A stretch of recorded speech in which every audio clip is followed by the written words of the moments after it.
There are fewer than 30 men in the world qualified to drive Formula One. A mere half dozen, perhaps, to win. At this moment, I'm inclined to think you are not one of them.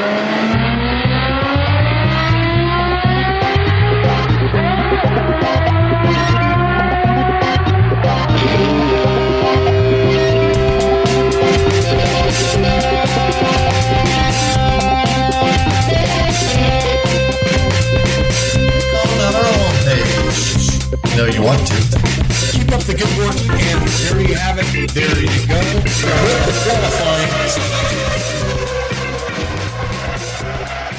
Welcome to F1Weekly.com. My name is Clark Rogers. I'm the host of the program. I'll be joined by Nasser Hamid, my co-host. This is podcast number 997, June 19th, 2023. Nasser. Thank you, sir. I say video killed the radio star in free practice one. Max gets a birdie, Red Bull gets a century. We do a Texas two-step on the show today, and moi is a free birdie. We shall explain gladly. Back to you, Chief. Thank you, Nasser. On today's program, the Max train keeps on rolling down the road and winning every race. Fernando and LCH, two old geezers chasing Max. Where is Sargent compared to Albon, folks? Come on! And Lando Norris's feelings hurt by the FIA. And this week's interviews. INDYCAR drivers Benjamin Pedersen and Santino Ferrucci. He is one crazy guy, and Nas will have all the details in the podcast. And I have to remind everybody, because we want to survive, we will survive. We need your contributions to keep this program on the air. Just click on the support F1 Weekly. You know you want to. And all we ask, $1 a podcast, folks. Come on. There's nothing more fair than $1 a podcast. Thank you, sir. Nasser, welcome to the studio. How are you after that Canadian extravaganza? I am doing mighty fine, eh? Thank you for asking. How is the host on the left coast? I am blown away. So we're on podcast 997. This all started in 2005, and the gentleman that I'm rooting for is still getting on the podium in 2023. I mean, we're talking an amazing situation, especially since we've seen so many drivers come and go in our careers, Nasser. So I'm pretty elated. You got Fernando performing, everybody. We have Stroll. That's a very interesting yin and yang thing going on there. I don't know what they're going to do at Aston Martin, but for me, what do they do with Stroll? And of course, it's really simple. Is Schumacher going to go to Williams to replace Sargent? Well, time will tell, sir. But in 14 years, Red Bull has gone from win number 1 in Shanghai 2009 with their original wunderkind Sebastian Vettel to 100 wins in Montreal with their new Max factor. The Flying Dutchman is responsible for 41 of those 100 wins. And you know, Mr. Adrian Newey, the guru of aerodynamics, this was his win number 200. So these people have just ganged up on the competition. Now, alluding to what you said, this is not the only team where we are seeing this movie.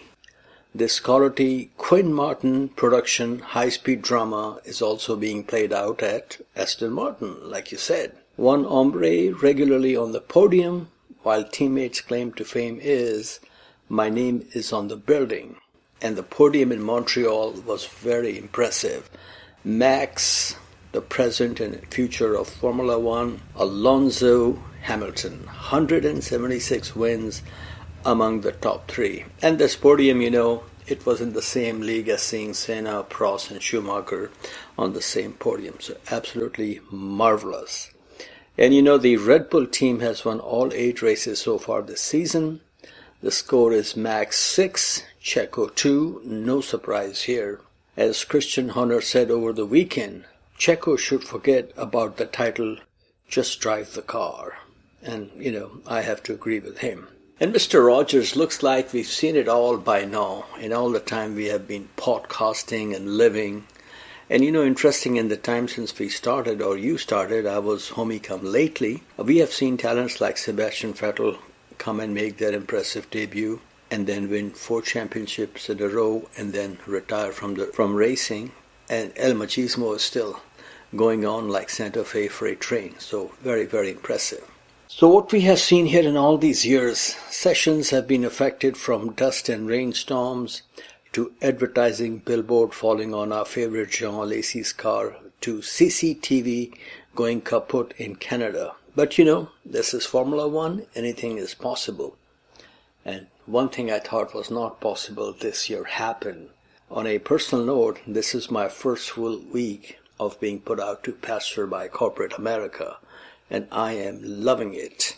Pretty soon I will be grazing the green fields of motorsports from Watkins Glen to Albert Park. Wheels are in motion, and to borrow a phrase from Miss Roberta Flack, feel like making dreams come true. So that should be very, very exciting, and we'll have some more information in the next few podcasts.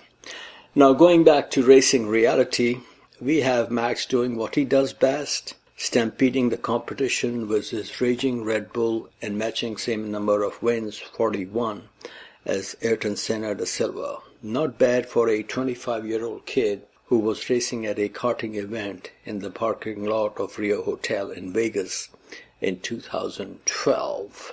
Time sure flies, so do some drivers. Sir, let's do a quickie on Collie.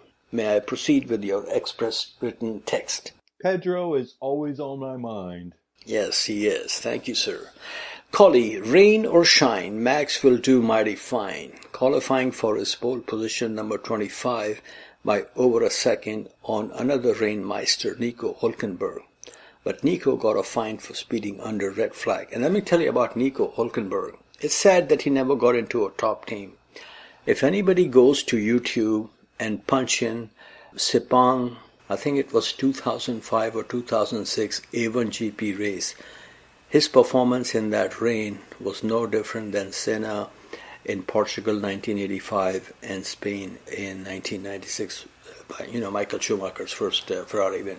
So Nico, and if you remember, his first pole in Brazil was also in changing conditions.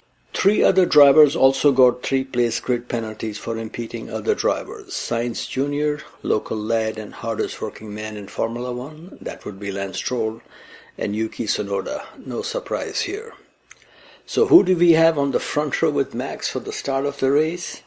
The Max of bygone era, Machismo. And if you put him in the Red Bull, he will be Max of the future also. Row 2 was his BFF, LCH, and his whippersnapper teammate Boy George. Now this is what determines who becomes numero uno in a team. Checo, Sergio Perez missed Q3 for the 3rd consecutive race. After rain during qualifying, forecast for the race was Canada dry, and Max was already sipping and tasting his win number 41. How did the host like qualificazione? Well, once again, quali can be more exciting than the actual Grand Prix. And this was another good one. Changing conditions, tire choices, going to intermediates and going to slicks. We had the whole chaotic package. It's like a Cobb salad. There's a lot of stuff going on here. And it was exciting, I have to admit. And Hülkenberg, like you said, those rain races in the early 2000s and like A1GP, it blew people's mind. It was Donington 93. This guy is so talented, and he hasn't even gotten on the podium. It's a big story. It's really a big story, and we need to get this guy on the podium. I don't know what needs to be done. I think everybody needs to get together and say, you know what, let's help Hulky get on the podium, because he is such a talented driver. It's interesting to watch Haas, and then the penalty. I wish I was in the room with Steiner to see his face when they give him the penalty. It never ends. And there was a lot of penalties this weekend, Nasser. I don't know what's going on. Every lap, they flashed it on the top of the screen. Somebody was being investigated. I mean, do we have that many rogue and terrible drivers in Formula One that we just have to dish them out every race? I mean, is it me? Am I overly sensitive, Nasser? No, I also get this feeling that, with all these pop-ups, that Inspector Crusoe is now the chief steward. Everything will be investigated, and it's just ridiculous, I mean, the only thing that should be investigated, is like a deliberate, complete boneheaded Paul Tracy type move. And even Paul Tracy did not do that all the time, but, he's famous for doing it to Tagliani in San Jose, California. So we make a reference to him, but it's too much, I mean, I think if these same stewards were at the Dijon race in '79, they would have given Arnoux and Villeneuve maybe a 2-race ban. Yeah, and that's the problem. I mean, it's penalties run amok. So I believe, and I'm surprised this could be happening behind the scenes, but we need what we call an intervention with the FIA. Something needs to happen because these people, it's completely, I don't know. I thought the new president would make this a little less, and it's the opposite. I think it's worse than ever. I don't like where the FIA are. I want a new president. I want the whole thing overhauled. Well, I have an idea. Maybe they should throw a penalty on penalties. Yeah. And I have to remind you that things are not the worst they have been in penalties. About 8-10 years ago, it was really, really bad. I mean, just silliness galore. Do you remember the penalty that was given on, I think it was your hombre at Monza? My favorite Felipe Massa, Fernando Alonso penalty? Right. You remember that? I mean, how ridiculous was that penalty? Not only that, but you needed binoculars to see how far the car was, what they called impeding. I mean, that's just a mockery. Yes. Okay, sir. So shall we move on to the race now? Por favore. Okay, this season, Max has only one hurdle to clear. Get a clean start, and then it's das vidania to all the other drivers. As soon as the lights went out and LCH passed Machismo for second, that was the race result for me, at least as to who the winner will be. With no threat of rain, thunderclouds were never expected from Aston Martin or the new and improved with sideboard W14. What was your take on, did you have a heart attack when Machismo was passed by LCH? Of course. The ticker is not what he used to be. It gets very bad for me. But you know what? I knew that Machismo was calm, cool, and no crashing. It was all legit. Everybody's happy. Like you said, Max said sayonara. I think they installed cruise control in Max's car. I'm pretty sure. So that way he could relax. These new self-driving cars. It's the future, Nasser. But let's not forget the excitement for me. The ticker went back into position when Fernando passed Machismo. Now I note with interest the words you use for him, cool and calm. So what season did this tradition start? It's all developed way back in Oviedo. Okay. I'm assuming post 2007. 2007, weren't we on strike like baseball? Yeah, something like that. Okay, lap 8, first DNF of the race. Your favorite Logan Sargent, resulting in a quick one-lap VSC. Lap 12 was interesting. Max hits a bird and George hits wall of voodoo and front runners in the pits. I was very surprised that his Mercedes took a licking and kept on ticking. Later in the race, he was told by the team to retire the car, and this was related to brake issues, we are told. George did sing one of our favorites to the team, "I'm sorry, so sorry." Now, both Ferraris got into the top 5 by staying out, so they can get into the top 5 if the front runners stop, so that was interesting.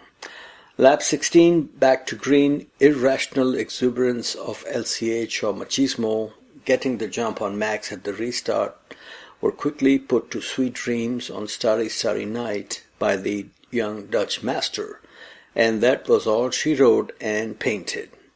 And I knew unless there was a rain, there was really no chance there's no stopping Verstappen, simple as that. And when no hope was left for victory, Fernando Alonso, the Francisco Goya of Grand Prix racing, gracefully accepted second-place finish. Highlight of his race was pouring some sweet maple leaf syrup on his 2007 teammate. Who could that be? And you must have loved that moment, sir. So exciting, so exciting. And I'm telling you, I love the part where Fernando and Lewis, they're behind Max. We got the restart coming. The pace car goes in. It's awesome stuff. Fernando was doing what Max was doing, going back and forth, but staying tight. And Lewis just said, you know what? I'm not doing nothing but just watching their ass. And it was funny because, yeah, the restart, they did the best they could, but the Red Bull is just too fast. It's gone in a jiffy. But a lot of fun watching those restarts. I would say one of the Red Bulls is too fast. The other they can contain. That's true, and he's having problems with pace. He is having what we call a rider's block. I feel sorry for Perez because not only did Max rattle the cage, he shut the door and threw away the key. It's tough. I feel bad for Perez. He was looking so good at just a few races ago. Well, it's like Bottas winning the first race and everybody saying Bottas 2.0. I mean, look who the teammate is, or it's poor Rubinho, you know. That's true. We've seen it so many times. Yes.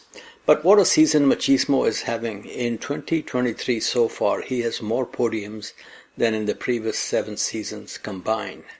And Mr. Rogers, I will not be surprised once the season is over and Max has won Sweet 16 races that Machismo is voted Driver of the Year by race fans all over the world. As my friend used to say, winning in the best car is great, but winning in a car that has no business is magic. And that's very true, and I truly believe in that.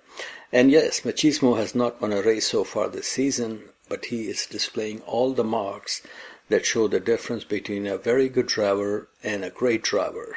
I do not recall Michael Jordan or Tom Brady winning championships by 50 points, but they do enough damage to win big games and be among the GOATs. I am sure if Lance had a teammate other than Alonso, there would be no podium for Scuderia Papa. What say you? It's so true. And I feel sorry for Lance. And when they interview him, after he's crashed out or DNF'd or had a terrible result, you could tell this is not, he's a good driver. I'm not saying he's not, but he's just not up at the top of the spear, where the great ones. The podium I thought was super historic, and I hope everybody is absorbing that because this does not happen very often, folks. These are rare moments we should appreciate, slow down, smell the roses. Yes, and we're not talking paper roses here. Here is what Machismo had to say after the race. Some of his comments you may want to plug your ears. Here we go. Yeah, I think it was our most competitive race of the year in terms of pace. We were matching the Red Bulls most of the race, and sometimes, we lost a little bit of pace. At one point, I thought the race was over, and second place was good, and then I saw Luis coming so fast, and the last driver you want to see on your mirrors is Lewis Hamilton when he comes fast. But I had a little bit more pace in hand, and at the end he was never in the DRS gap. So it was good to finish second, but it was like 70 laps of qualifying today. I don't think it was much on it, to be honest. It's a circuit that sometimes you can give up a little bit on entries to have better exits of the corners. So we discussed also before the race that lift and coast was maybe needed at one point in the race and things like that. So I don't know. I was ready for that, and I don't think it had an impact on the race result. It's good. Everything is good, to be honest. I cannot think of another time in my career that I was this confident with a team and with the project itself, because it's more into medium long-term project. I don't know if I will be driving. I always have in my mind that yes, because as long as I feel fast and I still enjoy, why I will stop. But at the moment, I'm enjoying. I think there is more to come. I want to win a race this year. Today I thought maybe it was possible if Max had a mistake, bad pit stop or something, but we were a little bit too far to force that error. But the car is going in the right direction, so more opportunities will come. Now, here at F1 Weekly, we are on the Andy Williams' program, we look at life from both sides now. And there are two sides to every record. Pete, I hate to do this to you, but you have thick skin like me. Pete Seeger was asking, where have all the flowers gone? Machismo and his desperados are asking, where have all the championships gone? Lewis and Max have picked them up, every one, and that's where they have gone. But we know the score. Speaking of Lewis, he picked up third place in the race and his third podium of the season. Check this out, Mr. Rogers. Podium number 194 of his career. He got the jump on El Machismo at the start, but Nando returned the favor on lap 22. Later in the race, I thought we may see a close finish between the two, as in Monaco 2007, but Machismo had the comfort of knowing Ron Dennis does not run Aston Martin. Looks like LCH feels the car has a pulse now, and hopefully they can go back to winning ways in the near future and in our lifetime. And after the race, he did say that he was hearing a giant sucking sound in slow corners. So there is some work to be done still in Brackley. But I think they will, as I've said before, turn this Bismarck around and go full steam ahead sooner or later. And that will be great, as I am looking forward to his championship number 9. Make that number 8. I just had an irrational, messy exuberance moment. And you know, Mr. Rogers, your Roscoe is joining the podcast, so I welcome him. Between the podium finishers, we have 176 wins. Isn't that incredible? It's completely incredible. I mean, when you think about it, it's mind-boggling, but it's fantastic. This is a good time to be watching Formula One. Absolutely. Fourth, Charles Leclerc. Hopefully someday in our lifetime also, he will get a break at Scuderia Ferrari. He said, and I quote, "We stayed out during the safety car phase to be able to run in free air because we knew that it would be key for us, and our strategy proved to be the right one. We couldn't have done better than P4 today, considering where we started." End quote. His teammate Carlos Sainz Jr. was 5th. The way things are going, I think Prancing Horse will have to wait till next year to see greener pastures. In the post-race interview, Carlito said the pace was there and he could fight for the podium if he had not been given the penalty. Now the joke on the interweb was people showing Ferrari's new upgrade at the Canadian Grand Prix before the race, and the upgrade was their Le Mans winning car. But you know how excited the whole world is for Ferrari winning Le Mans? And so it's good for Formula One, for Ferrari to be back in winning ways. What say you? Absolutely. We always want Ferrari to win because it's good for everybody in the world.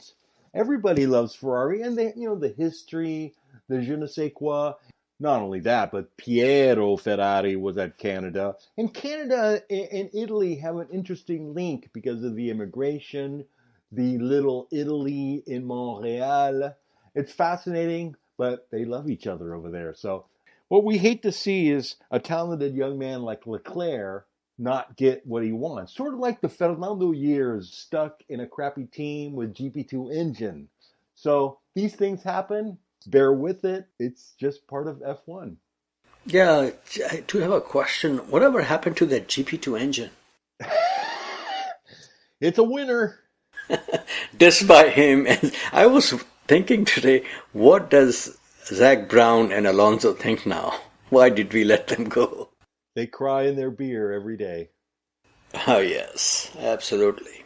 Well, I hope Honda left a lot of sake so they can drown their tears in sake. At least something they kept Japanese. But anyway, these things happen. Okay, sir, moving forward. Sergio Perez was 6th.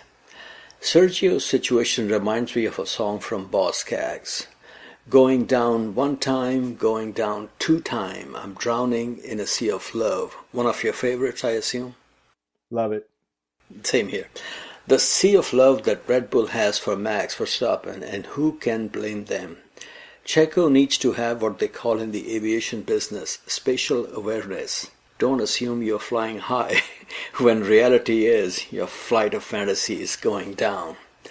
The ground proximity warning system at Red Bull is not continuous high-pitched beeps, but it's Dr. Marcos Machete. Chop chop, and you are out of the program. But he recently did come out saying that his seat is not in danger. These are all talk. We'll see what happens. But reality is very simple. Ricciardo could not handle the heat. He left the kitchen. The only two people who can really give Max a run for the money, you know who they are. They were also on the podium, by the way. Otherwise, nobody on the grid today is going to do. They're going to have the same fate as Albon and Kvyat and other clowns. What say you? Well, yeah, absolutely. And not only that, but it makes Max's win so much sweeter when he looks to the left, looks to the right, and they're world champions, and he just beat them because he has the package. Trust me, Max knows that podium is sweet. His father knows that podium was really historically machismo. So, no, it's a great time for Max. Max is a lucky man because, sometimes... Oh, whoa. So we have two lucky drivers now in Formula One? We do. Not only that, but he knows. It's good to have winning in a period of time where you do have some great drivers that you're fighting against, even though they don't have the package. But like I said, when you're on the podium and you got a Fernando and a Lewis Hamilton next to you, you're doing pretty good. I feel like I'm on a plane which has lost pressurization and they have lowered the oxygen mask. When you said he's lucky, I'm so glad we have two lucky drivers now. And I was waiting.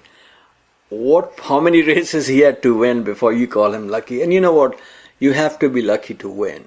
I mean, that's just the way it is. But I'll have more on this a little bit later. But Max is, just like Lewis and Alonso, a super incredible talent. And when you're winning and dominating the way he is, we have to just suck it up and enjoy it, whether we like the driver or not. To me, that's, it's just like the Schumacher era.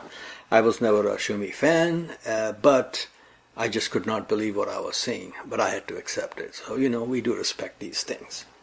Okay, sir. But Checo did record the fastest lap of the race. And, we have some comments later in the show from your Monsieur Le Professeur.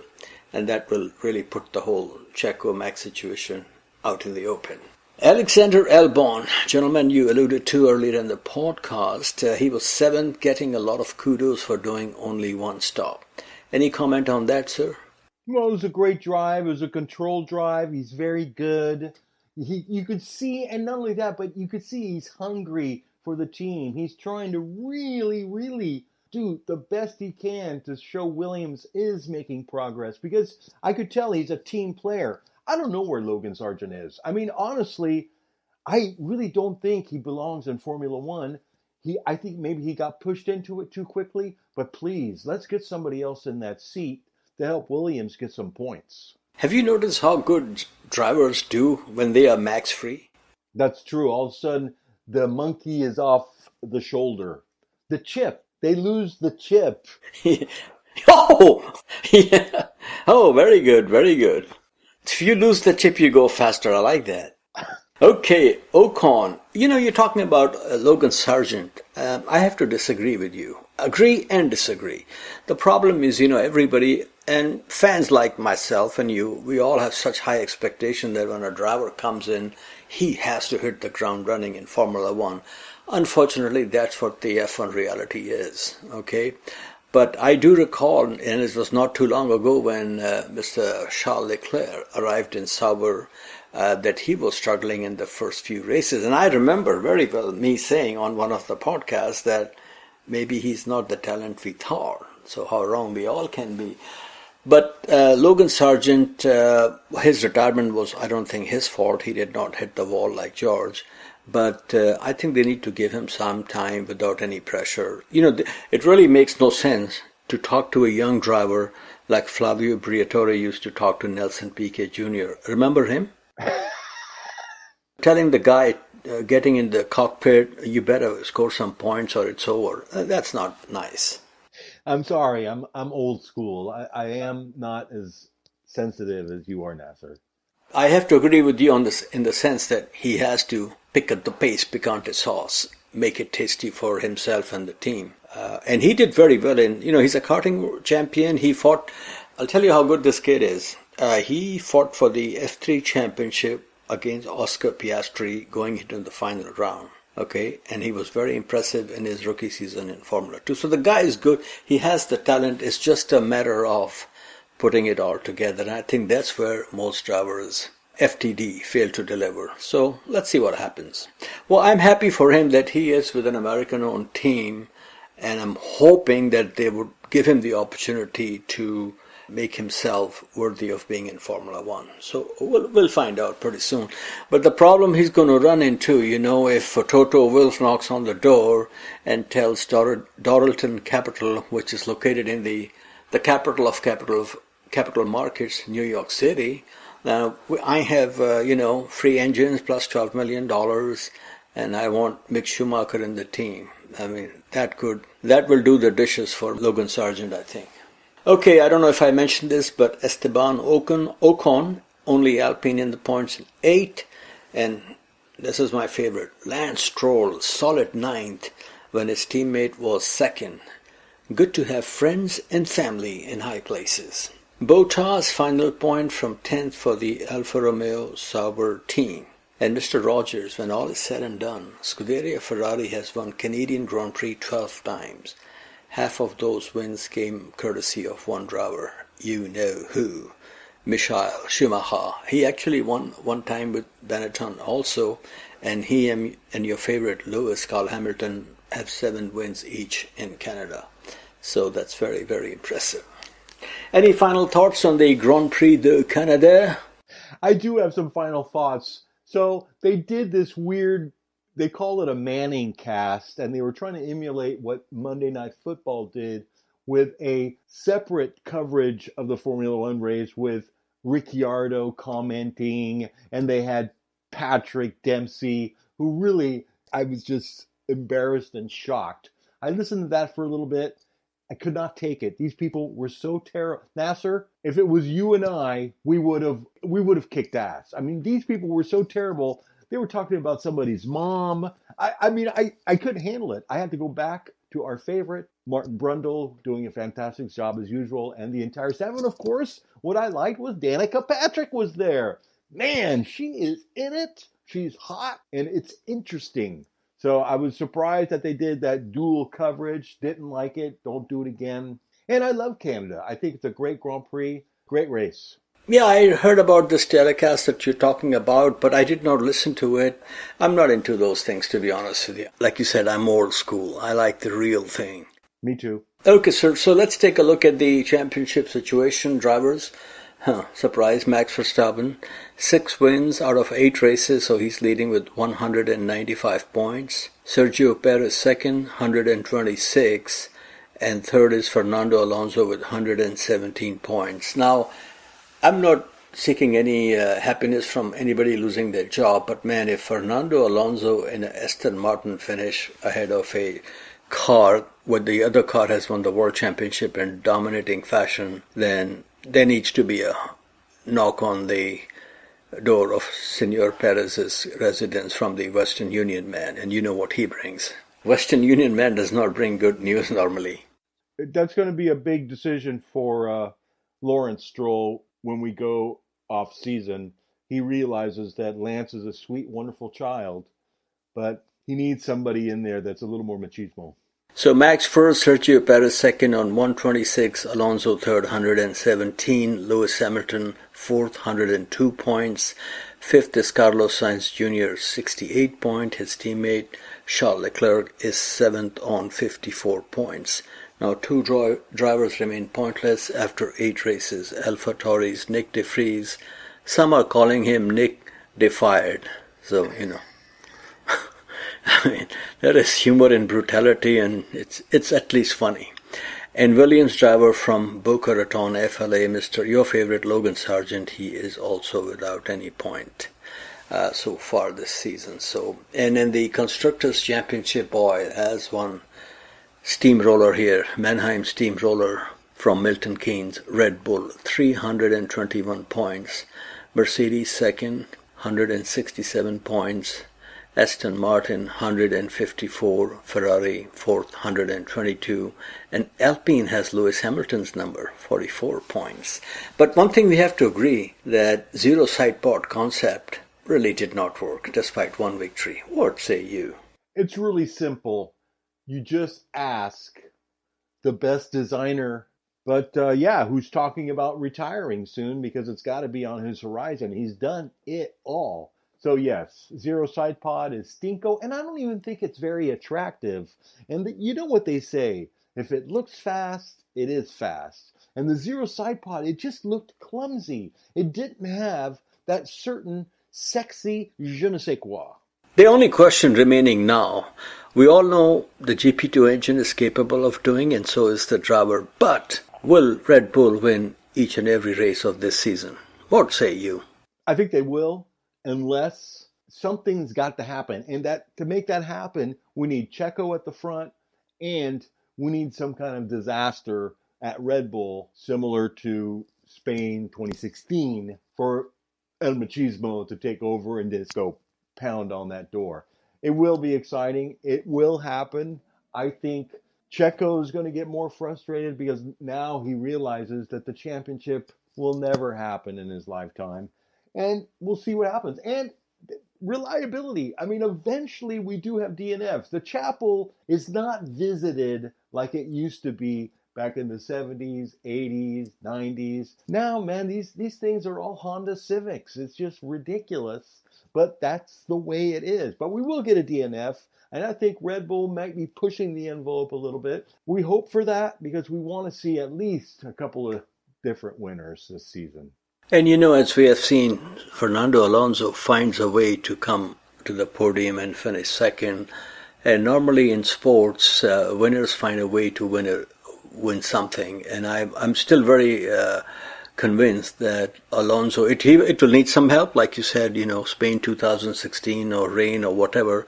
But I'm still convinced that he will find a way to win a race. And that will be a day that motorsports fan will remember forever.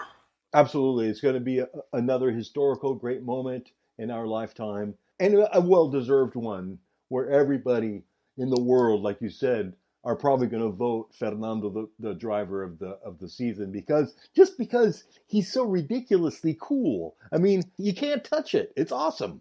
Okay, MC Hammer, shall we take a break now? And we'll be back after these brief messages. Hi, I'm Giancarlo Fisichella, and you are listening F1 Weekly.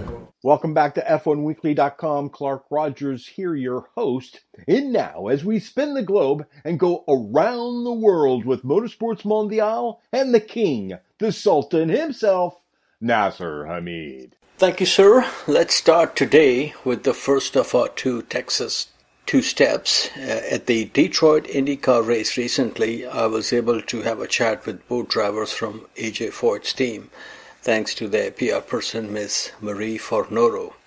The team, owned by one of the great legends of INDYCAR racing, is based in a town called Waller, Texas. Here is our conversation with Santino Ferrucci, and I would like to thank him for his time. And Santino, if you may recall, raced in Formula 3 and also I believe he did some time in Formula 2. So please enjoy the conversation and we shall return. Okay, folks, I'm here in Detroit with one young, fast American talent, Mr. Santino Ferrucci. Santino, how are you today? Yeah, doing good. Just a long day at the track. Just trying to figure out some things with the damper program, and hopefully we'll have it sorted for tomorrow. So, just a learning process. Very strong run for you at the Brickyard. Very, very impressive. Some are happy and some are not happy about the last red flag. What say you? I think INDYCAR did the right thing with how they restarted the race. Said that when I got out of the car, to finish under green for the fans is definitely the way to go. For me, it didn't really have, honestly, the only thing that affected my race in the end was the timing of when they threw it. If they throw it a couple seconds later, I start restarting second as opposed to third. So them going red and restarting the race really just gave me another shot at potentially winning it instead of just staying under yellow. When you're trying to win the biggest race in the world, going into corners over 200 miles per hour, do you ever even think about the walls there? No, I didn't even think about that. No, it's cool though. It's definitely it's a unique race with its own unique challenges. Absolutely. Okay, what were your pre-race expectations at Indy this year? I always thought we'd be really good, especially after Wednesday when we rolled out of the trailer. Everything just seemed solid. The car had a lot of raw speed. I think the biggest shock, honestly, was how well we were able to qualify. For me, qualifying in Indy's never been fantastic, but racing there's been really good. So, yeah, just kind of always knew that we were going to be in it to win it in the end. I didn't realize that we were going to end up having one of the best cars and not win the race. Yes. Your background is mostly road racing. You race in Europe quite a bit. You look very speedy and comfy at Indy. How long it took to get used to high-speed ovals? I don't have any oval racing. My first oval race was the 2019 Indy 500 where we finished 7th. I think just having the mindset of how to get through the race was huge, but I've been really comfortable on the ovals basically since I started with them. I mean, after Indy, we went to Texas, finished 4th, went to Gateway, finished 4th, went to Pocono, finished 4th. So, my first oval win is still elusive, but we'll get there, I'm sure. Did you ever employ a coach, driver coach for oval racing? No. I've had some really good people working around us. So my spotter was Pancho Carter, and then obviously my first rookie year was Michael Cannon, which is our now technical director here at AJ Foyt Racing. So just having the right people was, I think, enough. So, no, Pancho. First year. Pancho Carter, yep. Okay, speaking of AJ, quite an American original and legend. According to the team brochure which I have here, your favorite music is everything but country. Does AJ know about this? Probably not. I don't know if he's read the brochure. So, I'd probably keep it away from him. Yeah, good idea. Okay, you made your INDYCAR debut in this city 5 years ago. Happy where your career is today? And apart from great performances at Indy, what other moments have special memories for you from INDYCAR racing? Yeah, I mean, obviously my starting here was really awesome. Doing my 50th start here is pretty awesome. My rookie year was phenomenal with some of the races that we had. But yeah, no, I think where I am is definitely there's a journey to get here. I'm very happy in the 14 car and hopefully plan to stay here for quite a while. Only thing missing is Copenhagen sponsorship. Yeah, maybe some alcohol. There you go. Okay, as a racing driver, what do you enjoy more, hustling in the streets of Long Beach and St. Pete and Detroit here, or going flat out at places like Road America? I prefer the street races more so than the road races, just with the element of passing and the type of racing that you have to have. So I do think that our racetracks here in America, though, our permanent street track or permanent road tracks are very nice because they have a lot of character to what we're used to racing, or what I grew up racing Formula cars with, which were glorified parking lots. So to see, the fact that we go to real racetracks is pretty awesome. What was your favorite track in Europe and favorite track here in the U.S.? My favorite track in Europe, probably Spa, I want to say. And then here in America, I want to say I really am a huge fan of Iowa. Some of the short tracks were a lot of fun. I really loved Belle Isle. To be racing now in downtown Detroit, it's a little different.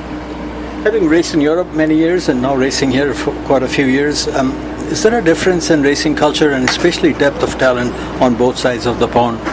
Yeah, I think the racing culture is massively different here. Everybody's much more friendly. Everyone wants to help out. It's, you're actually a team, which is really fun.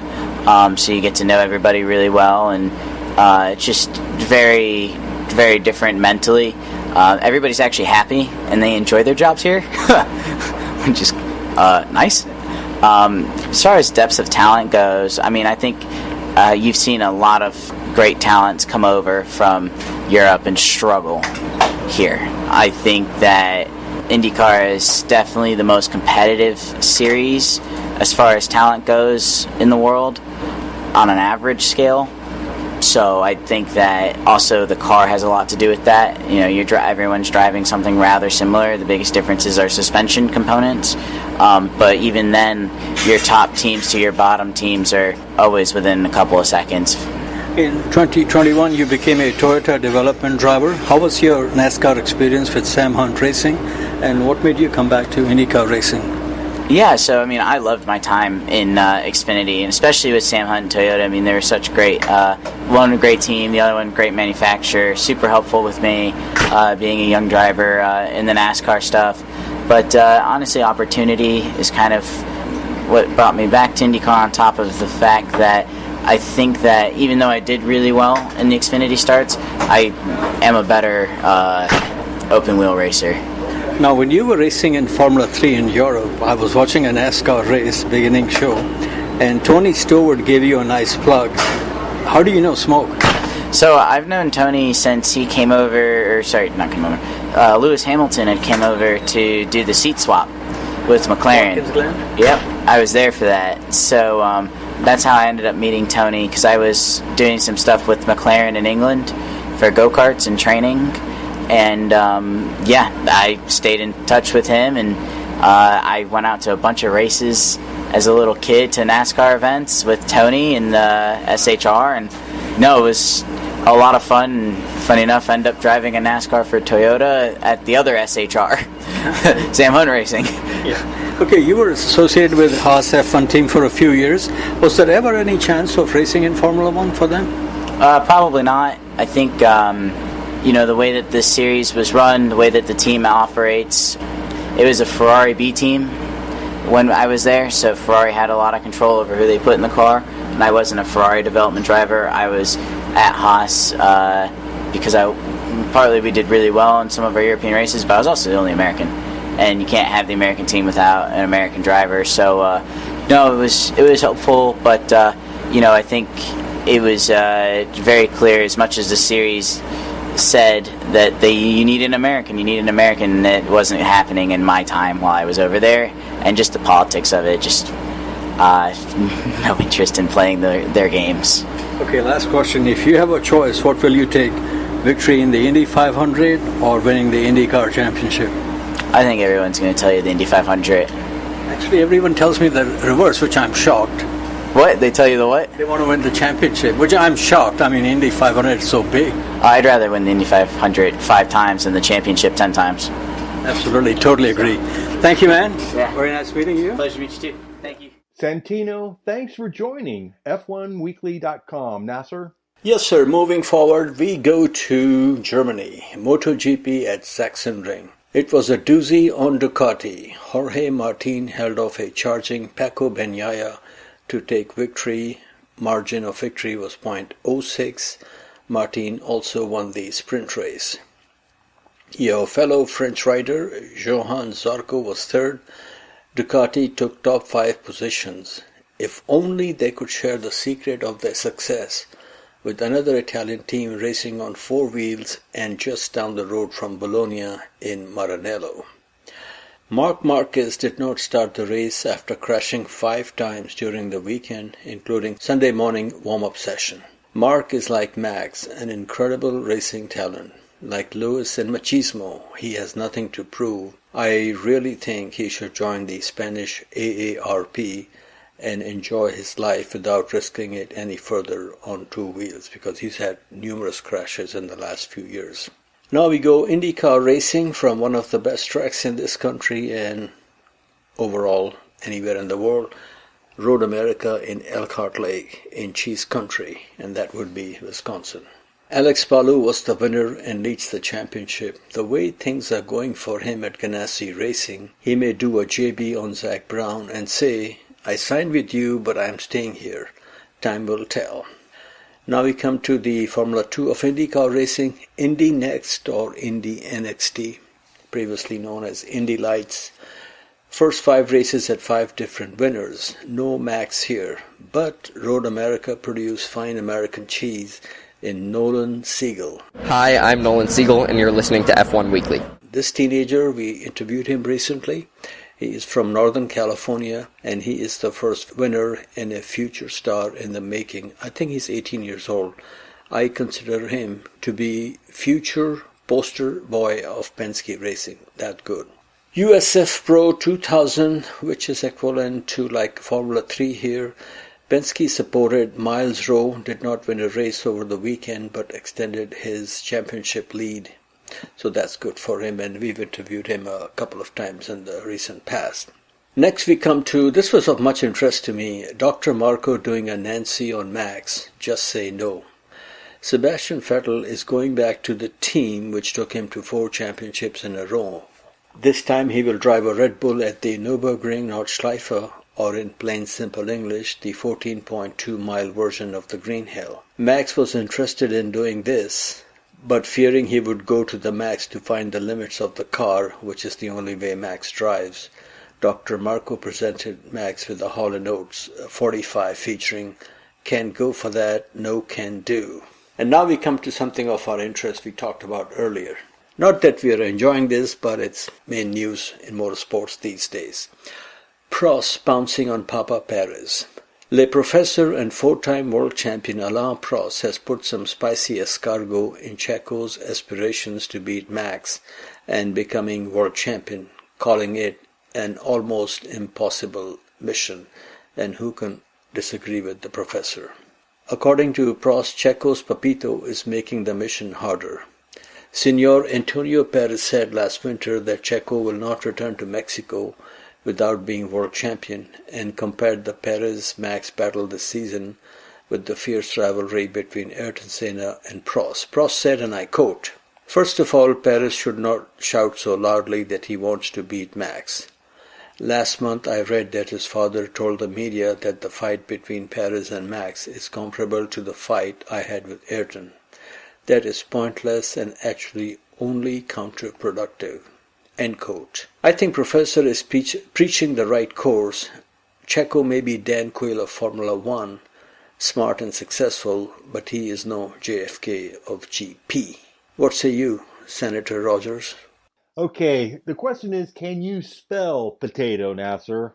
And second, I think Monsieur Prost is absolutely correct. Completely the wrong approach. I don't see a Senna and Prost rivalry at all. I'm sorry. I see more Schumacher-Irvine, Schumacher-Rubinho. So, folks, why don't we maybe go horse racing? Maybe we need to find a 4-legged Checo to help him out a little bit. There you go, sir. And you know, when Max won his 40th race, which was at the previous race, Spanish Grand Prix, this is obviously no comparison, but just some numbers, you know. The age at each driver got his 40th Grand Prix win. Max was 25, Seb was 27, LCH was 30, Michael Schumacher was 31, Prost was 35, and Senna 33. Checo has just the bad luck of a Gerhard Berger against Senna, Rubinho against Schumacher, Covey against Lewis Hamilton, and our favorite, Fisico, looking for where is the winning car. So it's just one of those things. I mean, Checo has done very well, and I have a lot of respect for how he has applied himself to his craft, and I respect him for that, but I just cannot see this guy beating, or anyone, to be honest with you, except for one or two on the grid today, beating Max in a fair fight throughout the season. And now the problem is, in the old days, in the 70s, 80s, if we have 13, 14 races, if you drop out of 2 races because cars are not very reliable, your teammate can get a big advantage, or your rival. I am convinced right now, even if Max does not finish in the top 4 in the next 4 races and somebody else takes the championship lead, as long as the package is what it is today, he will still win the championship. Okay, sir, now we come to, speaking of Max, we come to motorsports mantra. Just my thought on this. By the end of the 2025 season, Max will have more than 70 wins at the rate he's going, and he will still be a couple of years away from turning 30 years old, and that's very scary. Looking ahead to new regulations in 2026, I have a feeling we will see a regime change. Mercedes may return to glory days and winning ways. It could be Ferrari also, but I say watch out for Aston Martin powered by Honda. Lawrence Stroll has very deep pockets, team has a brand new factory, and Honda is fully committed to Formula One instead of doing a Engelbert Humperdinck. Moving on, sir, we come to, this was interesting. Some deliver beer by Clydesdales Jeremy Clarkson delivered by Lamborghini. Did you read this news item, sir? Of course, I thought it was cool. It's definitely his brand of beer, so he's definitely not stupid. He's self-promoting. But yeah, this is a great thing. He delivered the beer at Alpine, and everybody had a really good time. Yes, they say Monday, can't trust that day. Well, he may be out of top gear, but Mr. Jeremy Clarkson is still a top man and kept his promise. What he did was he is doing a farming documentary on Amazon TV, which I have not seen, but he promised on Twitter to buy everyone a pint of his locally produced beer if Esteban Ocon finished on the podium at last month's Monaco Grand Prix. He fulfilled a promise and then showed up on Monday on a Lamborghini tractor laden with 1,000 beers. And you know, Lamborghini basically was a tractor manufacturer when he got pissed off at Enzo and started his sports car company. So that was very interesting. Do you think they were able to finish the 1,000 beers same day? No, they got them all in the fridge. Some of them are signed by Jeremy. They'll save those for eBay. It's just a lot of laughs. That's good. Now we come to our second interview of the day. This is with Danish-born American racing talent Benjamin Pedersen. He graduated to INDYCAR racing this season after a successful junior series career. And I would like to thank him for his time, and please enjoy this chit-chat, also recorded in Detroit.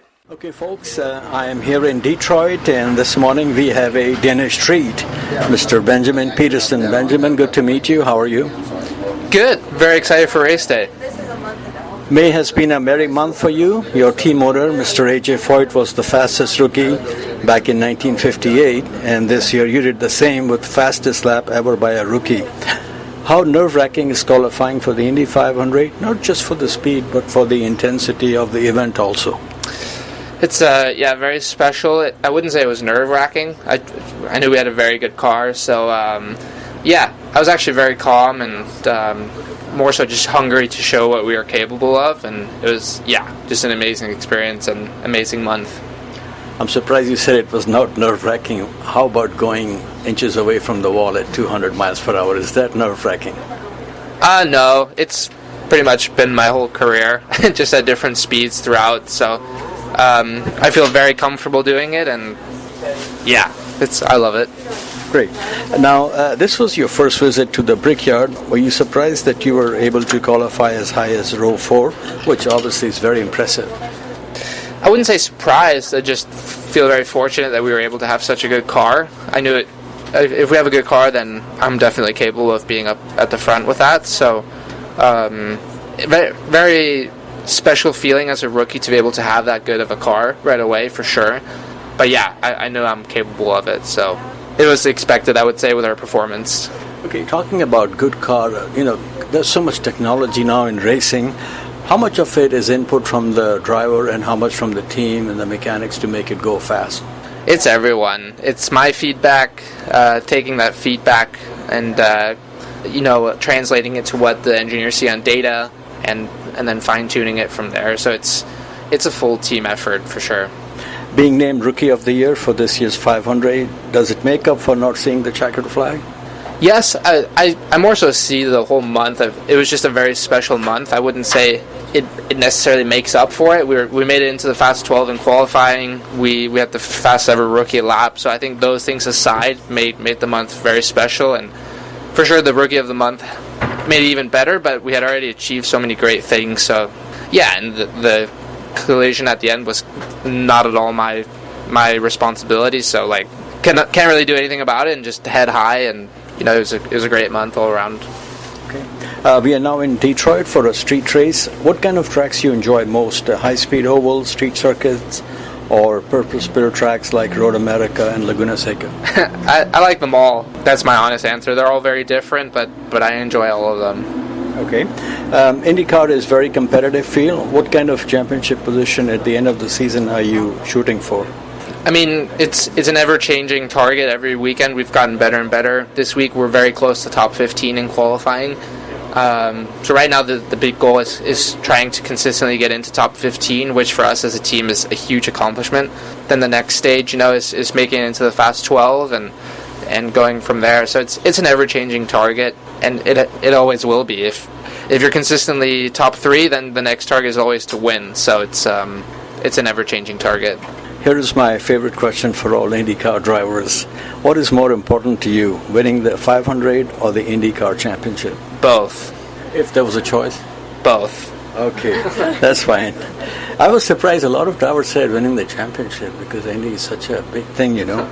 Okay, how exciting was winning at Silverstone in British Formula 3?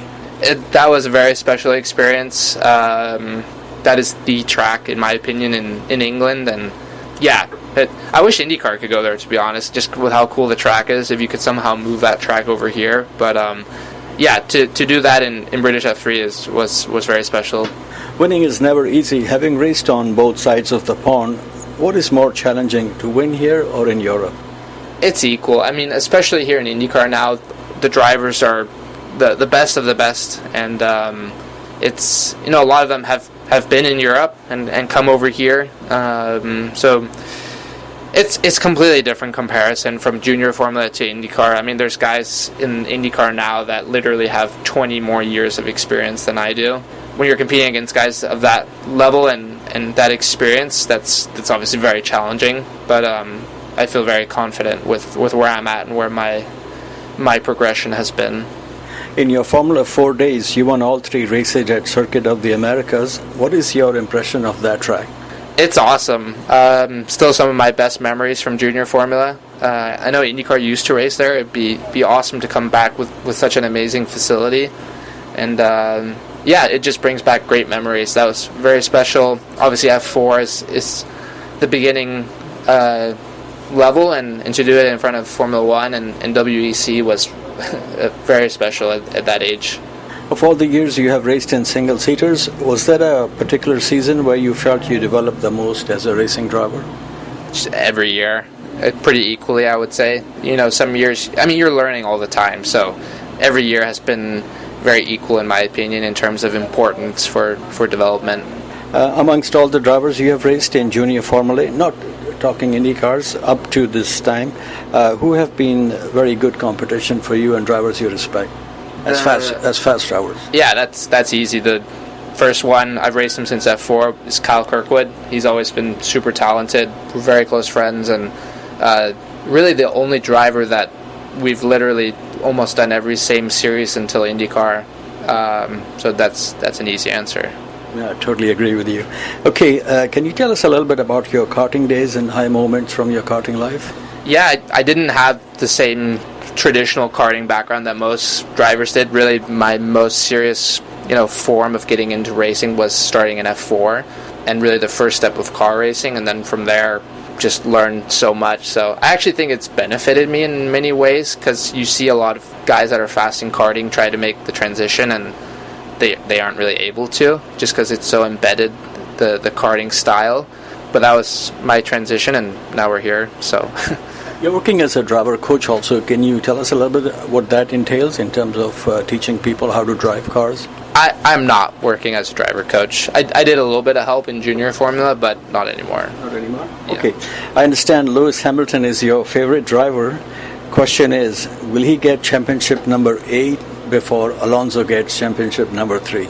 Not as it is right now, no. So you think Alonso will get 3 first? I don't think either of them will, as long as Verstappen's on the grid in a Red Bull. Yeah, unfortunately, that's very true. Finally, will you tell our listeners about your social media website so they can follow your career? Yeah, at Benjamin Peterson 55, I think it is, _55.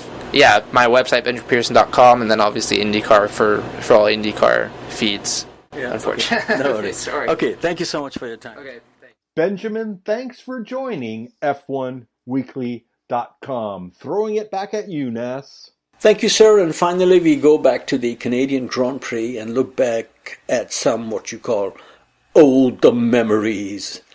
The Canadian Grand Prix has seen action in 3 different locations, 2 Francais and 1 Anglais. The first F1 race north of the border took place in 1967 at Mosport Park near Toronto. It is now called Canadian Tire Motorsports Park or something like that. Jack Brabham won in his car while Dan Gurney finished 3rd in his car. Second race was at Mont Tremblant circuit in Saint-Jovite and was won by Kiwi Danny Hulme. Fellow Kiwi Bruce McLaren was second. Third was Checo of the day, Pedro Rodriguez. And this circuit, I am not sure, but at one time was owned by Lawrence Stroll and is absolutely gorgeous, just like his son's driving. And that's me trying to talk like Nando. Did you hear him say any praises this weekend, by the way? I missed out on that. No, he ran out of praises. I think the best stuff was the relationship between Fernando and LCH on the podium. You saw the love. And there's so much history. Those guys know each other so well. I can't wait till they retire and the books come out. It's going to be awesome. Yes. Like you have deleted 2007 season when they are both hanging out on a beach in Brazil, and Lewis says, "Hey, do you remember the 2007 Hungarian Grand Prix?" And he's going to do a Clark Rogers. No, that's deleted from my memory bank. I will say this, if there is one guy who knows how good Lewis Hamilton is, it's not Alexander Prima, who was his teammate in GP2. It's Fernando Alonso. And with that, we're going to move on. Roger Penske entered a private McLaren in the 1971 Canadian Grand Prix at Mosport, and his driver, Mark Donohue, finished on the podium in his first F1 race. Jackie Stewart was the winner with Ronnie Peterson second. The 1973 race is notable for two things: first use of safety car in Formula One and the chaos created by the rain. Peter Revson was declared the winner. Lewis Hamilton, Robert Kubica, and Daniel Ricciardo all had their first wins here. In 2011, I believe it was, JB came back to win on the final lap after a wee bit of a mistake by Seb. And this was a scene recreated on foot by F1Weekly webmaster Toby Dawes and myself on our visit to the track few years ago. The current location is on man-made island, Ile Notre Dame, and first race here was won by local lad Gilles Villeneuve in 1978. His Ferrari teammate Carlos Reutemann was also on the podium. The race now may be in French-speaking part of Canada, but it has not been kind to French drivers. Both Jean-Pierre Jabouille and Olivier Panis broke their legs here. Any comment on the Canadian history, sir, before we go to our musical Mondial? Well, all I have to say is Expo 67. Exactly, and that's what brought the Grand Prix there. Okay, sir, finally we come to musical Mondial. Race was in Canada, so music is from north of the border. Here is the orchestra of Percy Faith and theme from A Summer Place, one of my all-time favorites. Thank you for listening, and please enjoy.